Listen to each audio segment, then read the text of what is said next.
you decide that you want to live in a free society and protect property rights and contract rights and sound money and limited government, guess what? That's where the greatest prosperity comes from. So if we are truly humanitarians and we care about our fellow man, I don't know how you could give up on the principles and the cause of liberty and private property rights. That's where prosperity comes from.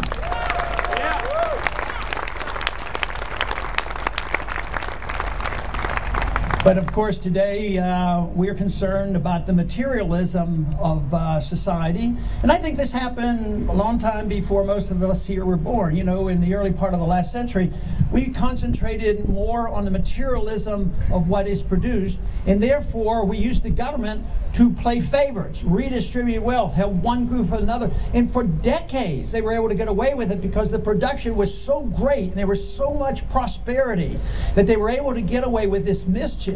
But it's different now. What you're coming into is an age where that system has ended because we are no longer the wealthiest country. We are now we're the biggest debtor nation, not in the world, but in the world history. We owe more money to foreigners, and that means we have an obligation to pay that. That means because we have lived beyond our means for many decades, unless we change our ways, we will live beneath our means for a long time to come. That is what is necessary to address the principles of liberty, address the Constitution, address monetary policy, address the issue of foreign policy, address the issue of entitlements, address the issue of personal liberty.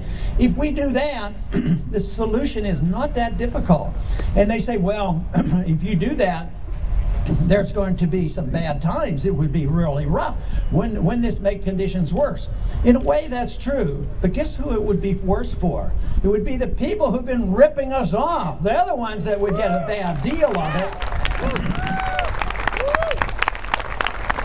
And if I were able to achieve my goals and have a wand that I could wave, and I could return to you the incentive system, the right to your life, the right to your liberty, bring our troops home, work for peace around the world, and say that you don't have any income tax and the burden of regulations, especially written unconstitutionally by bureaucrats in Washington or executive orders by the president, wave a wand and get rid of all those laws and say that you can keep your fruits of your labor. Would you think that is a sacrifice, or would you think that is a benefit? Yeah, benefit. January 1st of this year, 40,000 new laws came into effect. Nobody can keep up. I'd like to be the first president that got rid of 40,000 laws in 1 month. That's what I would like to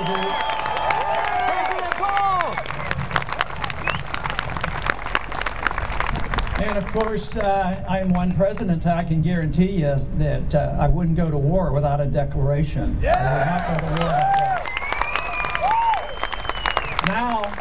Now the Constitution is flaunted. Our administration says that they can go to war. You know, seriously, Panetta gets out and says, well, I don't need to talk to Congress. We'll inform you after we do it, but we don't have to talk to you. That means he doesn't need to talk to you through your congressman to declare and decide when we go to war. That's 100% opposite of what the founders wanted. And he said, well, I'll get my authority. And the senator asked, where are you going to get this authority? Well, we'll get the authority from the United Nations or from NATO. And of course, that is absolutely unconstitutional. Actually, it's illegal under even the treaty. Because when we signed on NATO and the United Nations, at least there were a few people there back then that were a little bit worried about them taking away our sovereign right to declare war. In those treaties, it says this does not usurp the power of the Congress to have the final decision about war. It'd be better not even to be in those organizations, but we're in them. We still have the law on our sides, we have morality on our side, and we have the Constitution on our side. We should never go to war unless the Congress declares it. Then we can go fight these wars and win them and get them over with.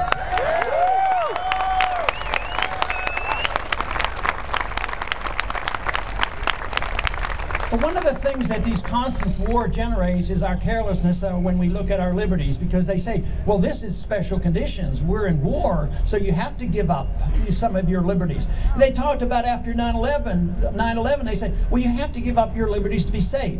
I've concluded, in my own personal mind, is that it is never necessary to give up any liberties to be safe and secure. Never.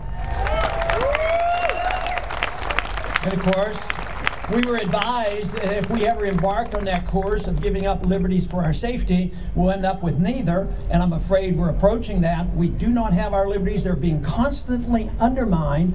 Our liberties are being undermined, and as far as the threat from a terrorist, it still exists because of the foreign policy and aggravating people and just pestering people. So we're not safer, not more secure, and individually speaking, we're unsafe. But today, it isn't like we have World War II and we have to compromise our liberties and we put the Japanese Americans in prison camps and then we release them and we sort of backtrack a little bit. Today, it has been decided that we're in perpetual war around the world because anybody who looks like they might be a terrorist, we are going to fight and involve and invade countries forever and ever. So therefore, your civil liberty is going to be under attack forever and ever unless we reverse this whole mentality of what our foreign policy is talking about. So the president tells us he can declare war when he wants under the United Nations, but he also tells us that he now has the legal authority to assassinate American citizens. Somebody asked him about what about the rule of law. He says, oh, we'll discuss it among our little group. That'll be the rule of law.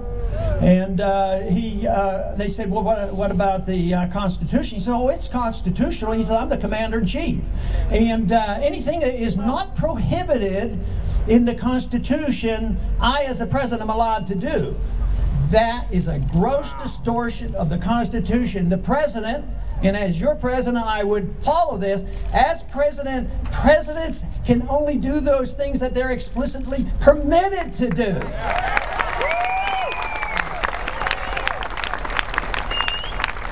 And of course, that applies to the Congress and the courts as well, and we have drifted so far from that those things that were not explicitly given to the federal government were to be maintained by the people and the states. And that is, unfortunately, there's not much left of that today because we have massive surveillance ever since 9/11. Quickly after 9/11, they passed a law they had been trying to pass for years. But within days, they passed the ill-founded and ill-named Patriot Act.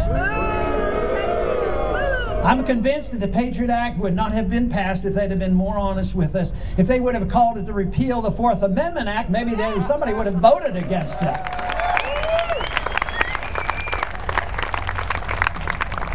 But it is the Patriot Act and that mentality that gives you all that wonderful protection that I know you enjoy if you ever have to get on an airplane. You know the TSA there, your friends will take care of you, x-ray you and prod you and poke at you, and then decide, well, you don't look too dangerous, we'll let you go on an airplane.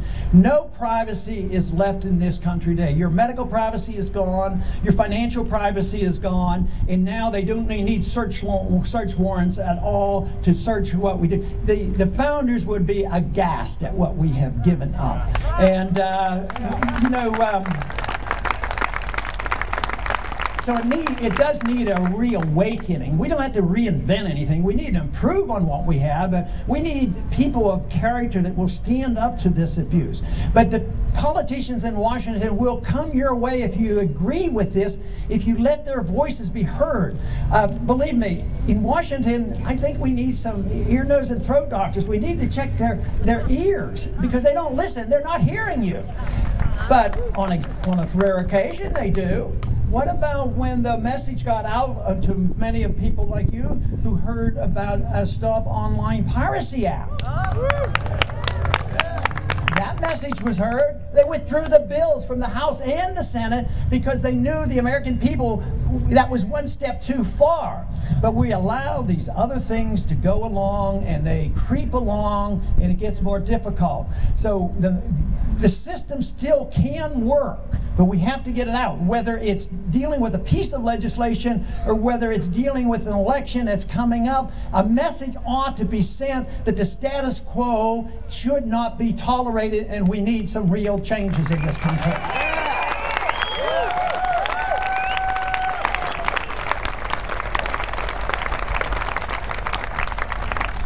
you know, the Congress hasn't helped us much at all. I mean, the president takes some of these prerogatives on his own, but the Congress could stop the wars. They could just defund the wars and they'd have to come home. They don't do it. But what about the bill that they passed last December and sent it to the president? He signed it on January 1st as well, and that's the National Defense Authorization Act. Here's a bill that repeals posse comitatus. It says the military, for the first time in our history, can arrest any American citizens for infractions for civil laws. And the worst part about it, it says that it can hold an American citizen indefinitely in a secret prison without a trial, without an attorney. That is not part of the America that I have come to understand. I don't believe we'll survive unless we deal with this whole concept of assassinations and Patriot Act and arresting people by a U.S. military and no trials, repeal of habeas corpus, essentially that. We are known now more for a country that promotes assassinations and invasions and occupation. But what about this whole principle that's been around for about 10 years now? And it's shared. Unfortunately, they talk about more bipartisanship, but I see the bipartisanship doing the wrong things too often. I mean, it's been bipartisan support of the Federal Reserve that is our problem. But on foreign policy, you get a lot of bipartisan support, and there's bipartisan support for this concept of preemptive war. That's a fancy term for starting the war. That's a fancy term for aggression. We're to defend our country, but to start the wars because somebody might get a weapon someday, it makes no sense whatsoever. You know, statistically, I'll bet you can find, and I've seen stories about this, the large majority, if not almost everybody in Iran, does not want to have a war. You know, they don't want to be attacked and they don't want to be bombed. I'll bet you their leaders don't even want to. But there's tough political talk. And then there's tough political talk on our side, why we have to go over there. But do the people want the war? No, the people don't want the war. It's the governments that want the wars. And this is the reason that we have to speak out.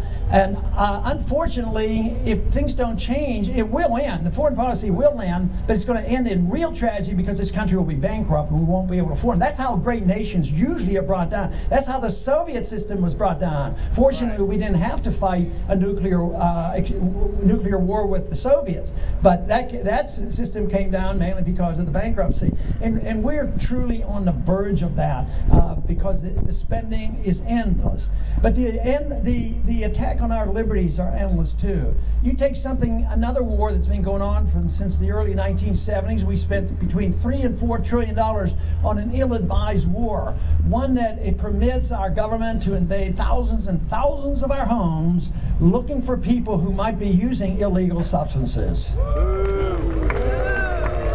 The war on drugs should be declared a loss, a failure, hasn't done any good, we should abandon it.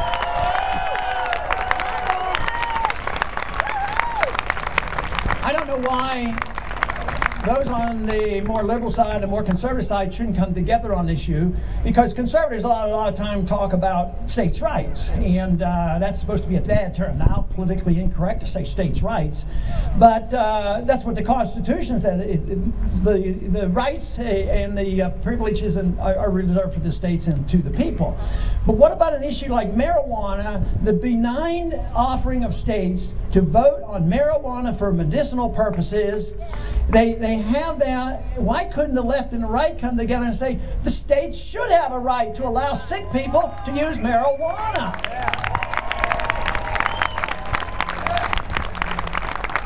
You know, I personally abhor the use of so many of the drugs but I see it as a physician and then somebody involved in politics as more of a sickness than a crime. Why should an individual who has been caught 3 times using drugs, never committed a violent act, be put in prison for life? Right. It makes no sense. It makes no sense. I think we'll win that argument because common sense eventually sinks in, even if it takes 30 or 40 or 50 years. Slow learners over there in Washington, I guess. So the drug addiction, it should be treated more as addiction. Every time we come across an alcoholic, if he hasn't committed a violent act, we treat him as somebody that needs some help. But if you've been using drugs and they happen to be illegal according to the government, you can get put in prison for so long and really turned into a criminal. So it makes a lot more sense to me to deal with it in a completely different fashion. And besides, if you're really concerned about addiction and all these problems, why don't we look at what prescription drugs do? That's right. You know, look at all the problems with prescription drugs. You know, though there was this time in history where rights were designated and people were excluded because of certain groups, and fortunately we've drifted away from there, there's still, in the area of the drug prosecution, I think it's still very biased. If you happen to be poor, and you happen to be a minority, and you happen to have used drugs, and you can't afford a rich attorney, what are the odds of you going to prison versus the fact if you're a rich white person, how often will you go to prison for life for the use of drugs? I think there's too much bias in the judicial system today.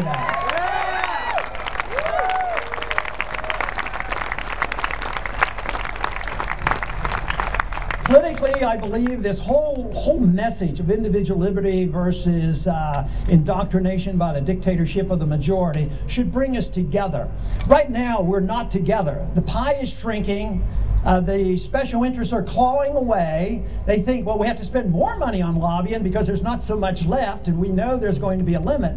No, I think what we should be doing is being more concerned on productivity. But we are at odds. The parties seem to be at odds, but philosophically, the parties aren't at odds with each other. They support the same position. Foreign policy. George Bush ran on no nation building and no policeman of the world. And look at what happened. Obama was the peace candidate, verified by the fact he won the Nobel Peace Prize, you know. So the peace candidate, so often does win, but we need to make the decision though on whether or not this will continue, and I think the decisions are very, very obvious. But when it comes to this whole issue of liberty bringing us to be together, whether it's a foreign policy or monetary policy, we did, I think, a pretty good job on getting this issue. For the first time in the history of the Federal Reserve, we got Republicans and Democrats, liberals and conservatives to understand the need to check in and find out what the Federal Reserve has been doing on a thorough audit.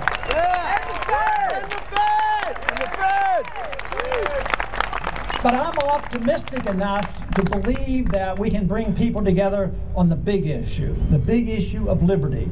Why individuals who call themselves liberals, and why the issue of liberty as understood by conservatives, why we shouldn't come together. Whether it's audit the Fed, hopefully we can persuade more about the wars, the fact that the other candidates are now saying, hey, maybe it is a good idea we come home from Afghanistan. So there is a shift. We should be able to come together. We should be able to come together with deficits. I can't imagine those who like big government at home should endorse deficit when it leads to this crisis.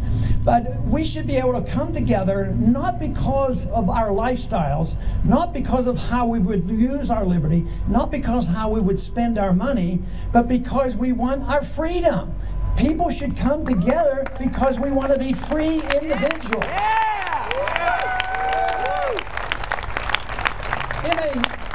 In a partial way, we still have remnants of that belief.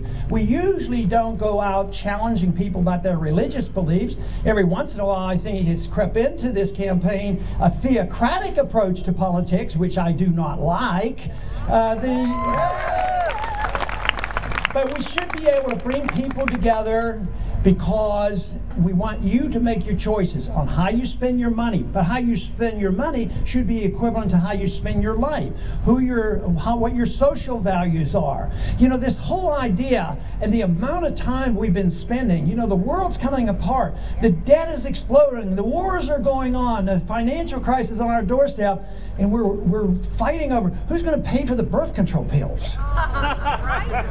That's beyond belief, that becomes the biggest issue. Liberty has to become the issue. And lot of people are frightened. They're fearful of liberty because individuals might practice a lifestyle they don't like and they will resent it. Well, that is one requirement in a free society. You have to become a little more tolerant than some people are. You need to tolerate other people. But if you're still not convinced, toleration doesn't mean endorsement. I tolerate to the best of my ability. I have personal feelings about what people should do. I have a right to take care of my own life and maybe advise my children and raise my children, but we don't have a right to try to tell other people. So you do become tolerant. But other people, if they're doing things you don't like, they don't have a right to force it on you. And that's what government's about. Government is power. And they want to force economic issues on us and economic redistribution, and they want to force lifestyles on us. They want to force the definition of marriage on us. They're always wanting to tell us what to do. There's a lot of busybody in Washington who like running a nanny state. I want to repeal the nanny state.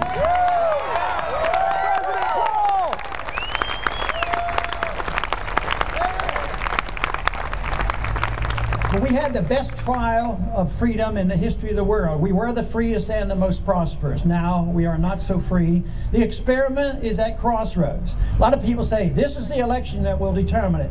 Now I don't think November is going to determine it. It'll have a significance. If you keep voting for warmongers, yes, this is going to be very negative.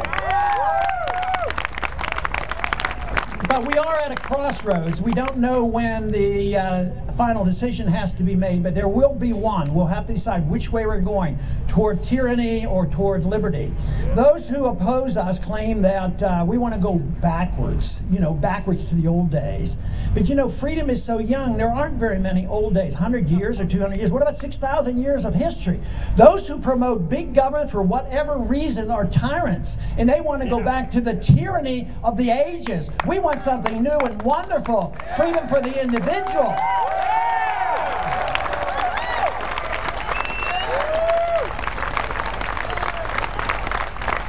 So we don't want to give up on what we've had. It doesn't mean that we go back and are fixated 100 years ago, but we can pick up the pieces. The monetary system was imperfect in the 19th century and the early part of the 20th century. It was not a perfect one. There's better understanding now in economics on a better monetary system. So there's no reason why we can't pick up the pieces and move forward and have a better society. The Soviet system was up against many more odds. The Russians did not have the full understanding that we in our country have. We have a good history. We know something about our Constitution. We know about limited government, individual liberties, sound economic policy, and property rights and contract rights. We know something about that. So it isn't like we have to invent it out anew. But what we have to do is decide which way we're going to go. I know which way I want to go because I want to live in a free society. I don't want to be a participant in a government or a society that dictates through force on an understanding of what liberty is and isn't by telling people what to do with their lives. That should be your choice. It should be the choice of other people around the world. And I am absolutely convinced if our goal should be peace and prosperity, this is the only way it can be achieved. You cannot achieve peace by war. Preventive war, initiating war, that is not the way you achieve peace.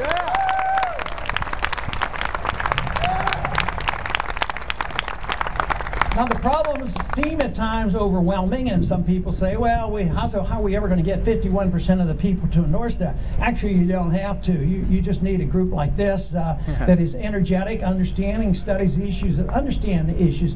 We need an energized minority, an irate, tireless minority who's willing to start these brush fires of liberty in the minds of men. That's what we need.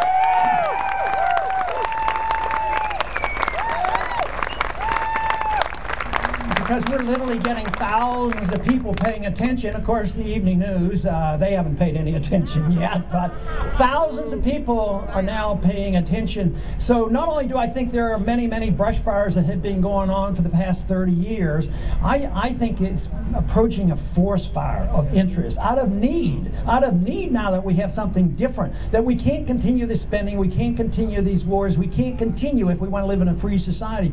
So I see magnificent things happening. I see it on the campuses. I go to so many campuses, and if it's truly a philosophic revolution, it has to come from the campuses. It has to be the young people, because the young people, when they become middle-aged and older, unless they belong to a remnant who remembers true liberty, they will fall the trap into becoming the part of the status quo. So all great revolutions and change of ideas come from young people, energetic, willing to stand up and fight for a cause.